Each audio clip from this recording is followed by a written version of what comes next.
Salve, salve astronautas, internautas apaixonados por arte, desenho e coisas afins. Quero gravar esse vídeo agora para trabalhar um pouco a questão da arte, né? O que é arte? Qual a função da arte, né? Será que a gente realmente tem resposta para isso? O que é arte? Será que tem como definir? Será que tem como cravar uma resposta única? Ou resumi-la em uma única palavra? Não sei. Vamos lá. Baseado num vídeo de uma youtuber que trabalha assuntos de arte, o canal dela eu vou deixar na descrição e talvez no card aqui em cima, nunca sei qual que é o lado que eu coloco, mas tudo bem. O vídeo pelo qual eu me baseei para fazer esse trabalho, né? E que eu destrinchei ele meio que, vou repetir a palavra, baseado nos trechos, nos pedaços que ela foi apresentando no vídeo, que ela trabalha justamente esse tema, qual a função da arte, né? Então, de uma forma resumida, em 4 minutos e meio, tá?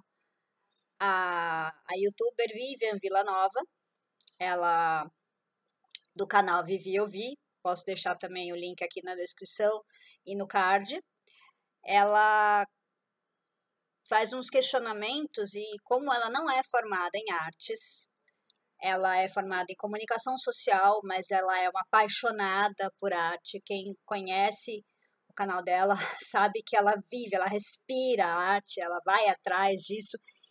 Isso que me fascina nela, mas tudo bem. Ela faz esses questionamentos e procura no Google, algumas respostas para essa simples pergunta: qual a função da arte, né?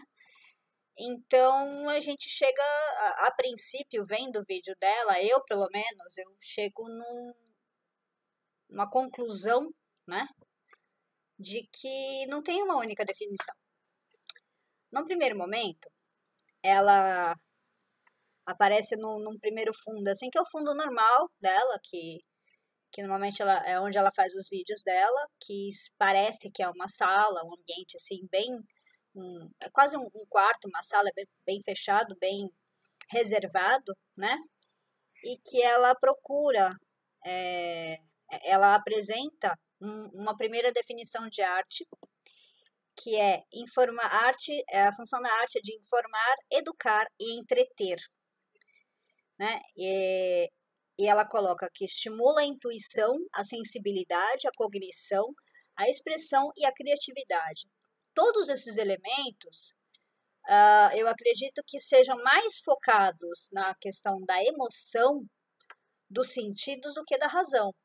Não que uma não possa viver sem a outra, mas quando a gente trabalha intuição, sensibilidade, expressão e criatividade, bom, sem esquecer da cognição, a gente está trabalhando conhecer, né? A gente está trabalhando a questão dos sentidos, do meio ao nosso redor, né?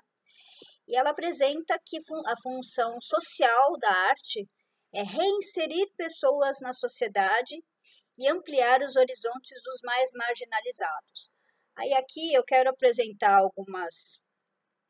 alguns questionamentos, algumas posições minhas. Quero deixar bem claro que esse vídeo eu me baseei no vídeo da Vivi e que eu não quero me colocar como razão absoluta, mas o meu modo de ver e entender o que ela apresenta. Então, quando fala de reinserir a pessoa na sociedade e ampliar os horizontes mais marginalizados, eu acho que pode se aplicar, como exemplo, para entender isso, se aplicar a presos, a deficientes físicos e a autistas. Não sei se tem mais algum ponto mais específico, mas mais a esses, por exemplo,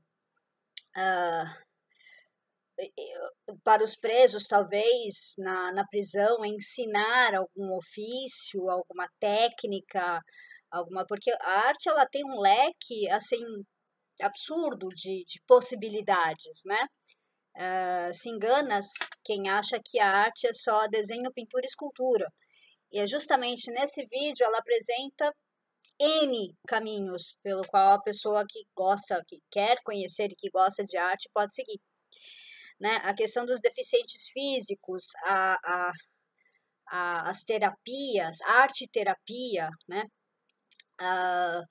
Quando eu quebrei esse dedinho aqui, por exemplo, você vê que ele não dobra totalmente, né? A coisa meio torta comparado a esse.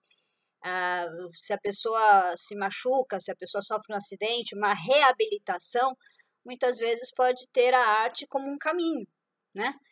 Os autistas que vivem, dependendo do nível de autismo, do tipo de autismo, que cada autista é de um jeito, não existe um único tipo de autista, de repente ele se identifica com algum tipo de arte, com alguma técnica, algum caminho artístico, e é naquele lugar que ele se sente seguro e que ele consegue se desenvolver e, como diz aqui, até se reinserir na sociedade, né? Ele não se sente tão excluído, tão preso, dependendo do tipo, não sei se eu estou exagerando. E se engana que quem acha que a arte é só recreação. Infelizmente, no nosso país, que é um país novo, né? Nunca se deu o devido valor à nossa cultura. Mas, assim, a nossa cultura, o Brasil, ele tem, se não me engano, 23 estados, acho que é isso, se eu não faltei na aula de História e Geografia. Mas, e cada região tem uma cultura tão rica, tem uma história tão maravilhosa, tem tantos sotaques, tantas lendas, mitos, contos, danças. Nossa, a nossa cultura ela é tão rica, mas infelizmente tão deixada de lado, tão desvalorizada, infelizmente, e também, infelizmente, corre o risco de ser extinta, assim como a maioria dos animais selvagens, né? Então, ela não é só recreação, ela é muito usada para cuidar, né? Trabalhar distúrbios, traumas e até problemas, e também problemas de depressão. Se engana quem pensa que depressão é frescura, a pessoa ela é preguiçosa, não é depressão, é preguiça mesmo, é desleixo. Não. Depressão é uma doença e é gravíssima, e se chega a um ponto muito extremo, a pessoa se mata, ela morre, porque é uma coisa interna, não é visível, é interno. E então, muitas vezes a arte ela pode salvar essa pessoa, porque a arte o que é? É você se colocar, você exprimir o seu pensamento, as suas sensações através de N formas, né, as quais a gente vai estar falando aqui. Aí, no segundo momento, ela pega uma segunda definição pelo Google, né, que é a arte, ela é o caminho para o não artístico, né, valorizada não por si, mas pelo seu objetivo, a sua finalidade. Aqui ela fala do pragmatismo. No olhar do pragmatismo, o que é o pragmatismo? Antes da gente entrar no que o pragmatismo pensa sobre a função da arte, eu vou explicar o que é o pragmatismo. Pensa principalmente quem gosta de futebol, né? Pensa num time, num jogo, que tenha... Bom, um jogo normalmente tem dois times, um adversário do outro. Em que um dos times ele está mais preocupado com o objetivo do jogo. Qual é o objetivo de um jogo de futebol? Fazer gol, ganhar, né? Então, ele entra vamos entrar para ganhar, vamos dar o nosso jeito. E qual que é o jeito de quem é prático e objetivo? Um time fica 90% do jogo na defensiva, né? Fica defendendo. E a primeira bobeada, ou qualquer bobeada do time adversário, ele faz o gol. Vai lá e faz o gol. Qualquer aberturinha que o time adversário der, ele vai lá e faz o gol. E assim, fez o gol, segura de novo. Continua na defesa. E fica de olho, fica defendendo. Então, ele está mais preocupado em fazer gol no objetivo do jogo, que é ganhar, do que fazer um jogo bonito, né? Aquela coisa, o jogo europeu, né? Que é o futebol arte. Não, ele é aquela coisa objetiva. Vamos entrar para ganhar, acabou. Então, para o pragmatismo, a arte serve como um meio para se alcançar um fim não artístico. Então, ele está mais preocupado com o objeto do que com todos aqueles pensamentos, aqueles olhares, tal. É uma coisa mais, eu quero fazer isso, eu vou fazer, é para isso, acabou, pronto, né? E para eles, a finalidade da arte tem 5 caminhos possíveis, né? 5 finalidades. Elas podem ser pedagógicas, só para dar um exemplo da pedagógica, nos livros de N matérias diferentes, talvez em especial História e Geografia, talvez português também, podem aparecer algumas obras de arte para ilustrar para falar de alguma determinada época ou de uma situação da história da arte, da história da humanidade, ou de alguma passagem da história. Então, às vezes, em alguns livros didáticos aparecem, pode aparecer alguma obra de arte, né? Então, é um fim artístico, um fim pedagógico. Um fim religioso, para dar um exemplo do fim religioso, no período da Idade Média, a igreja detinha todo o poder e o conhecimento, né? Toda a educação era toda centralizada na igreja católica, né? Então, quem tinha mandava os filhos para os mosteiros, né? Para os conventos, no caso das mulheres, das meninas. Mas quem não tinha, que era a grande maioria da população, quem não tinha, os pobres mortais, os réis mortais, eles eram chamados para a igreja, né? A igreja detinha o poder até em cima da vida das pessoas, né? Por conta talvez da ignorância. E como ensinar como transmitir os ensinamentos de Cristo, os ensinamentos da igreja, para uma população que na época não sabia ler e escrever, que era a sua grande maioria. Eles usavam muito, foi criado o canto gregoriano, o canto-chão. Canto-chão. Por que chama canto-chão?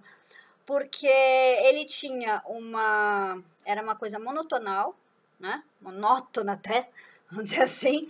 Era um único tom, se mantinha, quase como uma yoga, né? Mas que nesse tom se tinha todas as falas, né, dos ensinamentos e dos cantos que eram cantados nas missas, nas celebrações da igreja.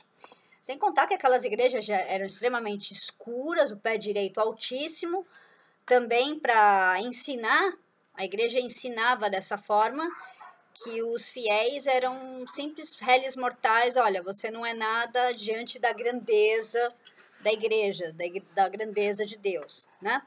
Então, como uma finalidade da arte é a finalidade religiosa, eu dou exemplo do canto-chão, que detinha todo o poder. Graças a Deus, depois da Idade Média vem o Renascimento, não vem aqui ao caso, mas só para exemplificar aqui que o Renascimento é o renascer perdão, do homem.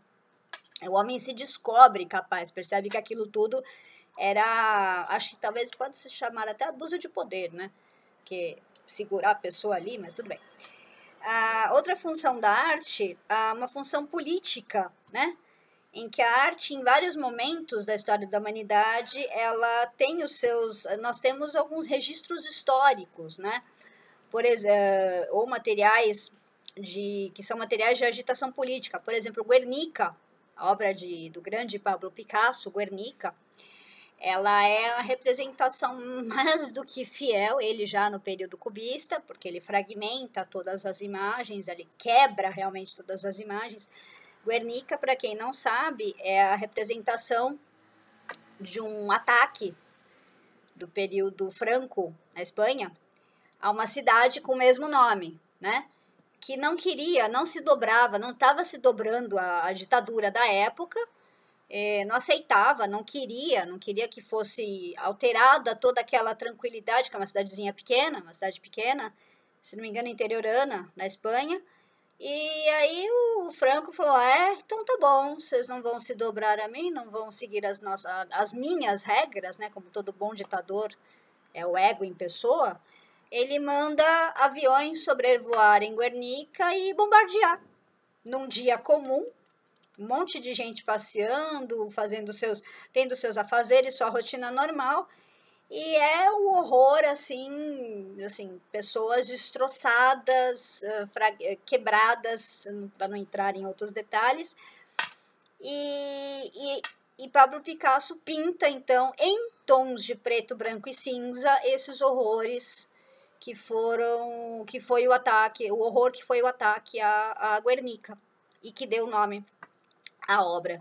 Né? Por exemplo, outra questão social, Tarsila do Amaral, que quando ela fez aquele quadro Operários, né, com pessoas enfileiradas, rostos enfileirados, cada um com as suas feições, né, mas uns olhares tristes, uns olhares sofridos, né, uma coisa assim absurda. E com relação à agitação política, nós temos hoje ainda, coisa que ninguém sabe o rosto, ninguém conhece o rosto dessa criatura maravilhosa, que é um grafiteiro, se não me engano, londrino, chamado Banksy, que a cada tanto faz um grafite em algum ponto da cidade, não de São Paulo, infelizmente, criticando, né, apontando, denunciando alguma coisa que esteja acontecendo no mundo naquele período, naquela semana, naquele dia, tá? Então, a arte também tem uma função, uma finalidade política. Uma finalidade social, por exemplo, quando Debré, que é Jean-Baptiste Debré, no período da escravidão ali, monarquia, essas coisas todas, retratava muito o sofrimento e as dificuldades dos escravos, né? Mas se a gente for puxar para o nosso país, que eu sempre gosto de dar um exemplo, né, puxando para a gente, né, muita gente não valoriza, mas eu valorizo, gosto. Cândido Portinari, quando ele fez aquela série triste, mas maravilhosa, dos retirantes, né, denunciando a fome, o sofrimento e a morte, principalmente de crianças, né, que as famílias estavam fugindo da fome, da seca, do Nordeste, indo para onde quer que fosse para fugir daquilo, mas já estavam magérrimos, cadavéricos, famintos, sofrendo pra caramba, não tinham praticamente nada, era uma trouxinha pendurada no ombro e olhe lá. Né? Bem, temos também o olhar dos naturalistas. Quem eram os naturalistas? Os naturalistas, se a gente for puxar para hoje, quase como se fossem aqueles artistas que fazem desenhos realistas ou hiperrealistas, não digo hiperrealistas, mas os realistas. Os naturalistas, eles estavam mais focados, eles estavam mais interessados em retratar a realidade com o máximo de detalhes, sem se preocupar em seguir um padrão estético, como se vê em vários outros movimentos artísticos. Eles não estavam preocupados com estética, eles queriam chegar ao mais próximo possível daquilo que eles estavam vendo quando eles iam desenhar ou pintar alguma coisa, né? Então, a obra, ela representa o que ela pretende retratar. Se você está fazendo uma paisagem, você vai desenhar aquela paisagem. Sem preocupação com detalhe, se está perfeito, se não está. Ele quer retratar aquilo que ele está vendo, né? Então, para os naturalistas, o interesse está voltado mais ao conteúdo da obra do que para o seu modo de apresentação. Ele não está preocupado muito como vai apresentar, mas ele quer mostrar o que ele está vendo, da melhor maneira possível, não importa como. Tá? E temos, por fim, os formalistas, que para eles o importante é a forma de apresentação da arte. Aqui tá interessante, interessa para eles a forma, de como a obra vai ser apresentada, o que contribui para o significado da obra de arte. Então, como a obra vai ser apresentada, se valoriza a experiência estética, o todo, né? O momento em que, pela percepção, intuição, quando você está com a obra na sua frente, nós estamos abertos e percebendo o mundo, a obra como um todo. Então, eles estão mais preocupados como a obra, importante para eles é como a obra vai ser apresentada, para que tenha o impacto necessário para que haja a troca com o espectador. Tá? Uma terceira pesquisa que ela fez, que ela achou ali, a resposta qual a função da arte, ela muda de fundo, de novo, é um terceiro. Para cada definição que ela coloca, ela está num lugar diferente, talvez, da casa dela, né? Da Vivian. Aqui fala da força da expressão humana, onde o artista exprime seus pensamentos. Aí eu até acrescentaria seus sentimentos, porque para você se colocar numa obra, a meu ver, claro, a razão não pode estar separada da emoção e vice-versa. Então, aqui fala dos pensamentos. No pensar, para mim, ele está mais para a razão do que para a emoção. Mas se você não colocar sentimento no seu objeto de arte, também não adianta nada, né? Então, eu acho que as duas coisas têm que estar trabalhando juntas, né? E aí ela apresenta uma definição original da palavra arte, que vem do latim ars, que significa técnica, habilidade, ou produto, processo, onde o conhecimento é usado para realizar determinadas habilidades. Então, aqui subentende, talvez, não sei se estou falando bobagem, que é o processo onde o conhecimento, quer dizer, você conhecendo alguma coisa, é usado para você realizar algumas habilidades. Mas habilidades a gente nasce com elas, a gente desenvolve. Eu acho que as duas coisas, né? Somos seres humanos, pensantes, temos isso aqui, maravilhoso, com as suas sinapses, as suas conexões neurais, que infelizmente, pouquíssimo usamos e desenvolvemos, mas que temos aqui, capacidades infinitas, né?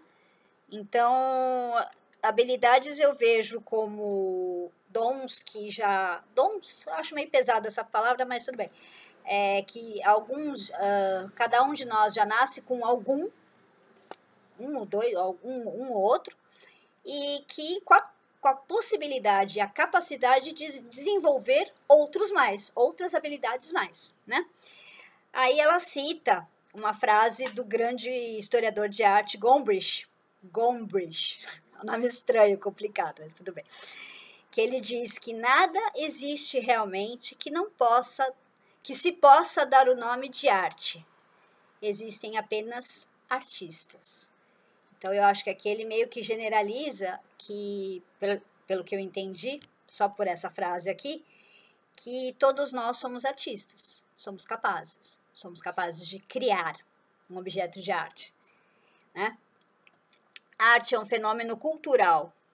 Regras absolutas e rígidas, engessadas, duram pouco. Por quê? Porque a arte está em constante transformação, crescimento, evolução. Então, uma coisa muito rígida, muito engessada, ela pode até surgir, mas ela não fica ali por muito tempo. Ela não vai ter, ela tem validade. Porque logo vai surgir outra ideia, logo surge outro pensamento, outro questionamento. E aí, cada época, grupos ou indivíduos sozinhos escolhem e buscam maneiras de representar e compreender o seu tempo e esse fenômeno, né? O que pode estar acontecendo, como que eu faço para me expressar, para tentar entender essa situação que a gente está vivendo, esses problemas sociais, de alguma forma. Então, grupos ou indivíduos, eles escolhem e buscam maneiras de tentar se colocar e nesse jeito nesse momento de criação, tentar entender a situação em que se está vivendo nesse determinado momento. Aí ela coloca que arte é um sinônimo de beleza ou beleza que transcende, uma beleza transcendente.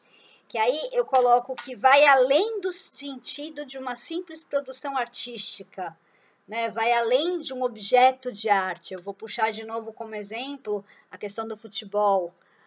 Quando você está vendo um jogo de futebol e você vê um cara fazer trocentas mil peripécias, maravilhoso o caminho que ele faz para chegar no gol. Você fala, nossa, que golaço, né? Um belo gol. Não deixa de ser não é um objeto, uma coisa artística, um belo gol. Não é só um futebol. O cara, fez e pulou quadradinho pra... Aí entra a questão da beleza. É o contrário do pragmatismo. Entra a beleza, ele chegou no seu objetivo de fazer o gol, mas para chegar lá, ele fez e criou alguma coisa, né? Aqui tem um momento que ela entra, que para mim é um momento delicado, que ela coloca, até no vídeo assim, em letras garrafais gigantes, qualquer coisa pode ser chamada de arte, desde que alguém a considere assim, mas não necessariamente precisa ser feita por um artista. Vamos por partes, como diria Jack Stripador. Qualquer coisa pode ser chamada de arte, desde que alguém a considere assim. Tenho minhas reservas quanto a isso, principalmente com relação à arte contemporânea. A arte contemporânea é a nossa arte do momento, em que eu tenho algumas nhanhas com relação a isso, porque quando foi colocado que qualquer coisa pode ser chamada de arte, teve muita gente que levou o pé da letra. E levando ao pé da letra, levou quase que ao ridículo, né? Não sei se se quem está assistindo esse vídeo sabe de um episódio que teve, não muito tempo atrás, de que em meio a uma exposição de quadros, não me lembro qual era o tema dessa exposição, alguém que não tinha nada a ver com a exposição, pega um óculos e coloca quase numa esquininha, né? Num cantinho ali no chão da galeria. Ou do museu, não lembro agora, e deixa lá o óculos tipo esse aqui até, né? Não era esse. E que de repente, a pessoa fica meio de longe, assim, a pessoa colocou o óculos, fica meio de longe, assim, e começa a observar o comportamento das pessoas. Tem gente que ajoelha no chão para tirar foto do óculos, fica parado com cara de conteúdo, assim. O óculos não tinha nada a ver com a exposição. Então, essa coisa de qualquer coisa pode ser chamada de arte, tem muita gente que levou o pé da letra. E teve gente que entendeu isso e provoca, muitas vezes, em algumas exposições, uma situação que comprova isso. Então, talvez a pessoa que colocou esse óculos no chão tenha consciência de que nem tudo pode ser considerado arte se você não tiver um objetivo, um sentido por trás daquele objeto de arte, que é como eu penso. Tudo pode ser considerado arte desde que você tenha nesse objeto tenha algum sentido, um propósito, um objetivo, né? Aquele óculos no chão tinha até um objetivo, mas era um objetivo de comprovar de que a galera hoje está realmente achando que tudo pode ser arte, né? Mas tudo bem. Vamos lá. O interessante aqui, ela coloca que não necessariamente feita por um artista. Aí eu coloco como exemplo, eu posso talvez colocar como exemplo, que hoje, dia 12 de julho de 2020, o meu lindo Instagram de desenhos que eu criei, dia 12 de janeiro de 2019, está fazendo 1 aninho e 6 meses, e que eu não esperava, eu juro que eu não esperava, porque não foi o objetivo dele, a criação dele não foi o objetivo de ter seguidores, mas sim de ter trocas, né? Eu estou com mais de 1.000 seguidores, maravilhindos, que eu estou sempre batendo papo com alguém, estou sempre conhecendo alguém, estou sempre tendo uma troca com alguém, conhecendo novos trabalhos. Esse, para mim, era o objetivo da criação desse Instagram. E com menos de 2 anos, eu já alcancei o que eles chamam de 1K. Eu passei de 1K. Né? Hoje eu tô nas nuvens, assim, tô feliz. Então, eu posso me considerar uma artista. Não gosto muito de falar de me colocar assim, mas pelo fato de antes da gente ter entrado em isolamento, antes de março, eu estava convidada para participar de 4 feiras de ilustração e desenho, né? 3 iriam ser em março deste ano, de 2020, e uma ia ser em abril, né? Aí entramos em quarentena, as feiras foram canceladas, foram suspensas por tempo indeterminado, e eu tô com o material aí pronto, tal. Então, assim, em menos de um ano, aliás, pouco depois de um ano de Instagram de desenhos, de tanto começar a divulgar os desenhos, teve gente que se interessou. Eu montei todo um material para venda, tô com todo o material pronto, e em menos de um mês eu estava sendo chamada para 4 feiras. Isso para mim é tudo. E agora, com um ano e 6 meses, passei de 1.000 de seguidores, e que não são só seguidores, são pessoas que eu converso, que eu troco, que eu divulgo, que eu compartilho trabalhos, que eu elogio, que é delicioso, é muito bom, muito gostoso. Ela comenta também que a arte enriquece o mundo interior, com que os artistas, com um olhar mais amplo, produzem. Então, a valorizar a arte e a cultura de uma região, de um país, de uma nação, com toda a sua história. Então, eu acho que a gente deveria muita gente deveria parar com essa coisa de só valorizar o que está fora do nosso país. Nada contra, muito pelo contrário, né? Itália, berço das artes, da França tem muita coisa boa também. O mundo inteiro tem a sua cultura, que é riquíssima, mas a gente não pode esquecer quem somos, porque se a gente começar a esquecer quem somos, de onde viemos, realmente a gente não vai ter história, não vai ter futuro, porque sem história, sem futuro, sem uma cultura, pega o papel, amassa e joga fora e queima, taca fogo, porque não adianta nada, né? Aí ela começa a citar algumas áreas da arte, né? Pintura, escultura, música, dança, fotografia, design, moda, cinema, TV também, mas mais o cinema, né? E que esse enriquecimento cultural é essencial para a evolução cultural de um povo. Eu estava falando da não valorização que a gente tem aqui da nossa cultura.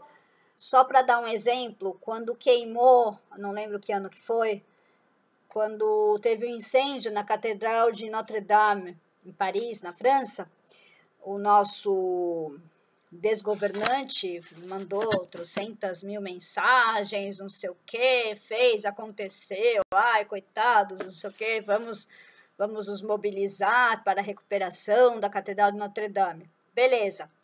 Pouco tempo depois, no Rio de Janeiro, o Museu Nacional pegou fogo, acabou com o Museu Nacional praticamente, né? E assim, nenhum posicionamento, nenhuma palavra, nenhuma movimentação para verba, para recuperação, para nada. Museu Nacional do Rio de Janeiro, que tinha até esqueletos de dinossauros, de tiranossauro, sei lá que dinossauro que era. Eu não conheci, não cheguei a conhecer, mas tinha coisas de pesquisas históricas, arqueológicas, pedaços da nossa história. O Brasil não tem 600 anos e já está perdendo a pouca memória que tem, graças à falta de interesse que se tem do governo, dos governantes, de estimular e valorizar a nossa cultura. Então, essencial, o enriquecimento cultural é essencial para a evolução cultural de um povo.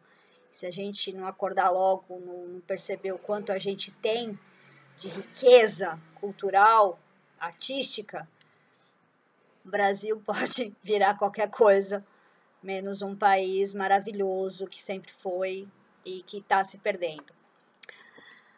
Num quarto momento, ela muda de fundo de novo, ela muda de lugar na casa dela.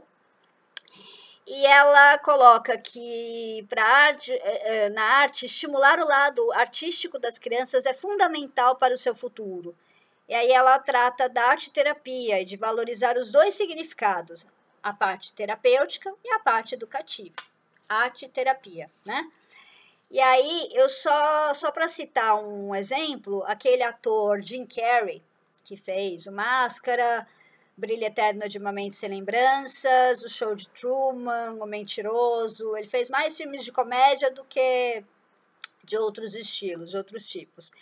E que ele, de repente, deu uma sumida das telinhas, das telonas e tal. E quando foi ver, ele estava com depressão, né? E o que salvou o Jim Carrey? Pintura. Arte. Ele mesmo falou isso, não foi achismo. Ele mesmo, numa entrevista, ele disse que se não fosse a arte para resgatá-lo daquele fundo de poço que ele estava afundado, ele não sabe o que seria dele. Então, que nem eu falei um pouco antes, né, da valorização da arte-terapia, né?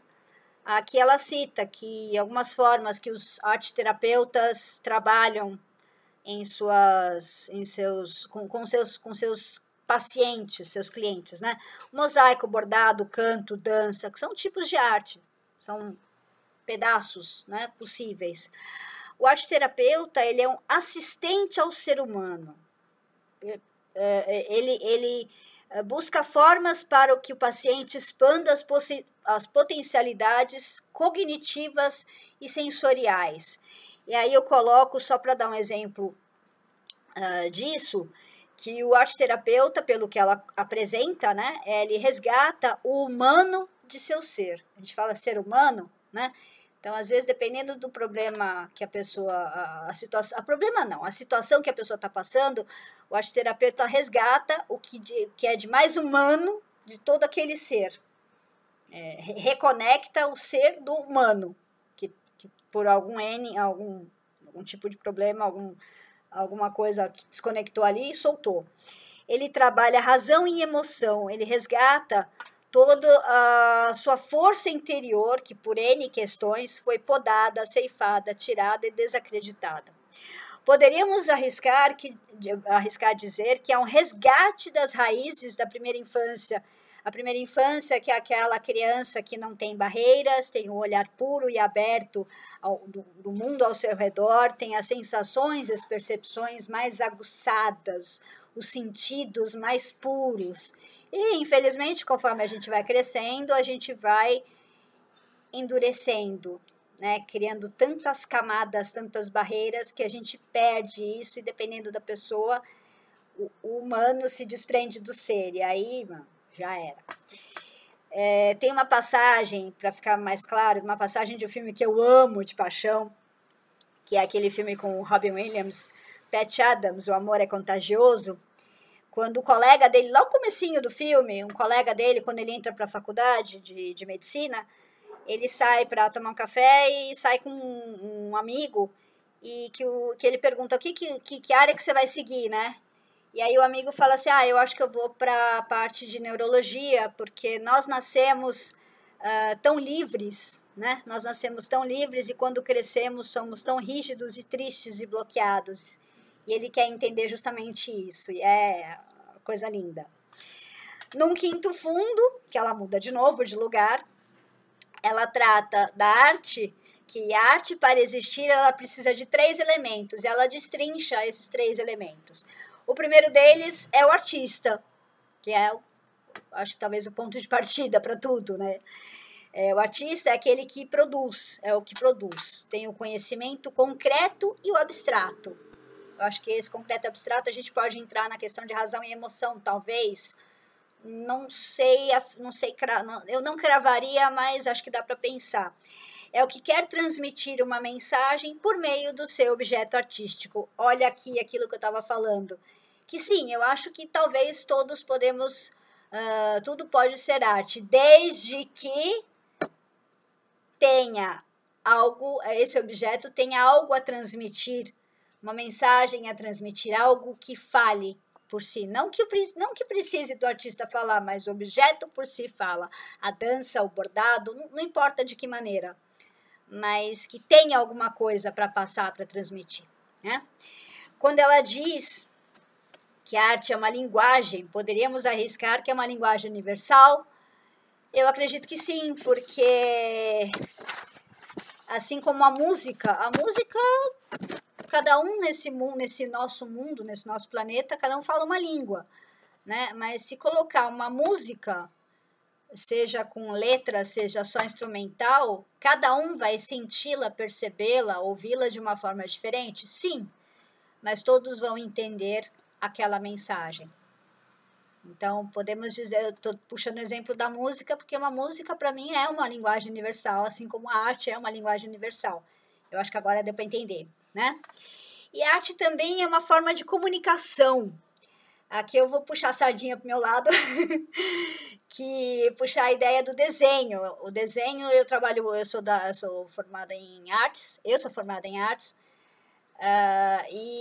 eu sou de artes visuais, eu não tenho nenhuma especialização em teatro, nem dança, nem música, eu sou da parte de artes visuais, e eu trabalho muito desenho com os meus alunos, eu sou professora da prefeitura, para quem não sabe, e eu sempre falo que sempre que eu vou trabalhar desenho com eles, eu falo, olha, tenta criar alguma coisa dentro de determinado tema, né? Eu apresento o tema primeiro, mas que você não precise me explicar o seu desenho. Que eu bata o olho no seu desenho, você quis dizer isso. O desenho fala por si. Então, sim, a arte é uma forma de comunicação. Então, eu puxei o desenho como exemplo para ficar talvez mais claro, né? O segundo elemento para que a arte exista, precisa, é o observador. A arte é para ser vista. Sem espectador, a arte não tem sentido. Então, se o artista cria o seu objeto, o seu trabalho e põe debaixo da cama, não adianta nada. Não adianta nada. É a mesma coisa que ter ficado na cama o tempo todo, não ter feito nada. Melhor não fazer nada. Então, criou o seu objeto, ele é para ser visto. Seja por uma rede social, que hoje, agora todo mundo em isolamento está fazendo muito isso, né? Numa exposição, ou nas ruas mesmo, como fazem os grafiteiros, os pichadores, né? Ou com alguma intervenção, um flash mob, uma instalação, tal. Então, ela tem que ser vista, né? Para entender a linguagem do artista, aí ela coloca, para entender a linguagem do artista, o que ele quer transmitir, o espectador deve conhecer a história da arte e suas técnicas para ter uma apreciação mais elaborada. Tem um pouquinho de reservas também quanto a isso. Deu para perceber que eu sou meio cheia de dedos, né? Eu sou professora da Prefeitura de São Paulo e eu dou aula numa escola de periferia. Tem um bicho aqui. De uma escola de periferia daqui de São Paulo. Então, a maioria dos meus alunos nunca saiu dali da região deles, ali da região do Morro Doce, perto de Perus, perto de Cajamar, por ali. E assim, como que eu vou colocar isso para os meus alunos? Olha, para você conhecer determinada obra, você tem que saber. Se ele não tem acesso a nenhum material dentro daquilo, como é que ele vai saber, né? Então, eu acho interessante saber que para entender a linguagem do artista, o que ele quer transmitir, o espectador deve conhecer, mas infelizmente nós, como eu estava falando, que nós não temos essa cultura, tem muitos alunos, muitas crianças, adolescentes, que nunca foram num museu, nunca foram numa galeria, nunca foram numa exposição, nunca foram num cinema, num teatro, sabe? Então, como que ele vai, né, ter esse acesso? Então, eu sou a favor de uma acessibilidade maior desses acessos, né? Então, eu coloquei aqui, e quem não tem esse conhecimento pode perceber, sentir, apreciar e ter uma espécie de chamado, caso algum professor apresente alguma obra, alguma história, algum pedaço da história da arte, se a gente consegue, eu já consegui algumas vezes, graças a Deus, levá-los numa pinacoteca de São Paulo, num MASP, sei lá onde que a gente foi a última vez, num Centro Cultural Banco do Brasil, ali no centro de São Paulo, que eles ficaram alucinados com uma exposição do Basquiat, né? Basquiat, que era um grafiteiro de Londres, né? Então, eu consegui levar uma mínima parcela de pré-adolescentes e adolescentes para fora daquele mundo que eles viviam, e eles tiveram um conhecimento maior. Eu fiz todo um trabalho teórico antes de levá-los, para eles saberem onde é que eles estavam, o que eles iam ver, né? Então eles tiveram essa experiência, esse conhecimento, e ficaram apaixonados. E eu estou tendo um retorno muito legal também, que por um lado me corta o coração, mas por outro eu fico muito feliz de perceber que a gente está fazendo umas atividades online agora pelo Google Classroom, né? E a gente fez, eu e minhas colegas postamos uma atividade que falava sobre, os alunos faziam uma visita virtual ao Centro Cultural Banco do Brasil, com uma exposição que foi montada esse ano, em 2020, sobre o Egito, né? Então, eles fazem um tour por dentro do Centro Cultural, e que alguns conhecem, mas a maioria não conhece. E aí você vai ler os comentários, depois que os alunos fizeram a atividade.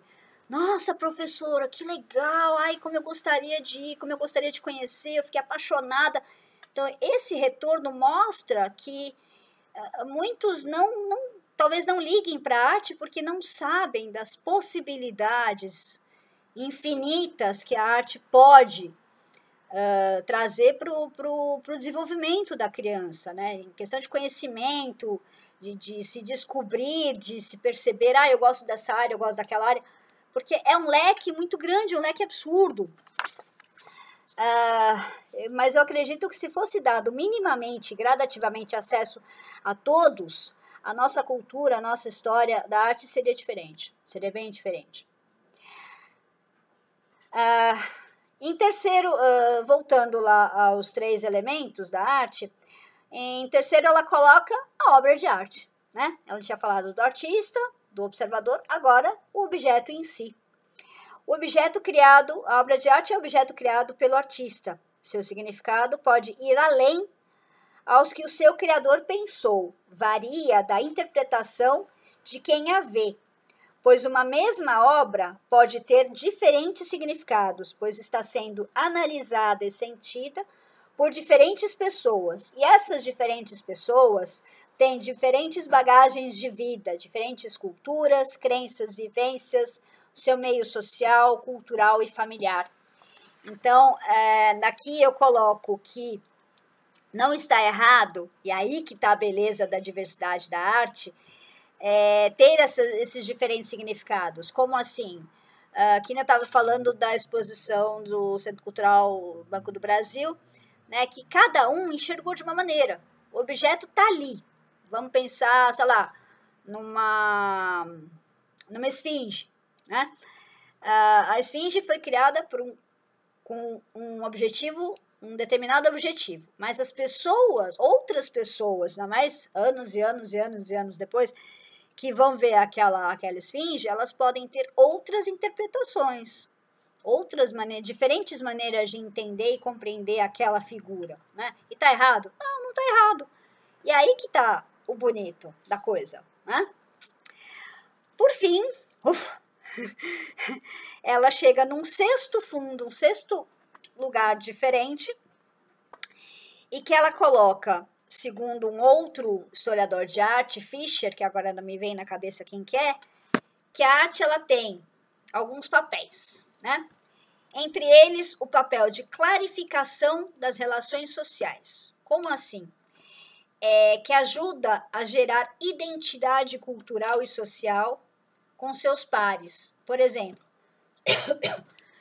para entender algum período, algum momento, alguma situação, grupos, por exemplo, de rap, de punks, das drag queens, do grafite, criam alguma letra, algum trabalho, alguma discussão ou algum grafite em algum lugar para questionar, para denunciar ou para apresentar determinada situação que eles estão vivendo ali naquele momento. Tudo bem por aí? Então tá. Segundo, a arte tem o papel de iluminação dos homens em sociedades que se tornaram opacas, sem graça, acinzentadas. Aqui eu puxo de novo o exemplo que eu dei no começo desse vídeo sobre Idade Média e Renascimento, em que a Idade Média é conhecida como a Idade das Trevas, né, na história da arte, que era toda aquela dominação da Igreja Católica em cima dos réis mortais, pobres, ignorantes no sentido de que eles não sabiam ler e escrever, né? E quem não sabe ler e escrever fica nas mãos de quem sabe, né? Que quem sabe mais, né? E aí no Renascimento, que é um período que vem logo depois da Idade Média, a esse período da Idade das Trevas, é o ressurgimento do homem. O homem percebe que ele é capaz, de criar, de agir, de fazer, e criar e se sentir capaz, sentir vivo, né? A arte tem o papel de ajudar o homem a reconhecer e transformar a realidade social. Quando a arte provoca uma parcela da sociedade, provoca a pensar com uma obra que critica a atitude ou uma situação. Por exemplo, quando tivemos, infelizmente, aquele massacre horroroso, o massacre do Carandiru, né? Talvez se não fosse aquela música dos Racionais, Diário de um Detento, não teríamos consciência total do que foi aquela coisa horrorosa. Talvez uma pincelada ou outra, mas Diário de Detento é a denúncia nua, crua, descrita, destrinchada de tudo aqueles horrores, né? Tudo que eles sofreram, tudo que foi aquilo, né? E por fim, o papel da arte para uma sociedade altamente complexificada, com suas relações e contradições sociais multiplicadas, fortes, né? Já não pode ser representada à maneira dos mitos no sentido de lendas. Então, quer dizer que uma sociedade que tem uma cultura forte, em constante crescimento, desenvolvimento, e que é valorizada, constantemente valorizada, ela não aceita respostas simplistas. Não estou falando de respostas simples, mas simplistas. Quer dizer, qualquer coisinha, né? Aos desafios de suas épocas. A gente pode ter uma resposta objetiva e simples, suave, para o que está acontecendo, não simplista. Porque o simplista, dentro daquilo, de toda aquela cultura que tá já ali firme e está sempre crescendo, ela não vai aceitar qualquer coisa.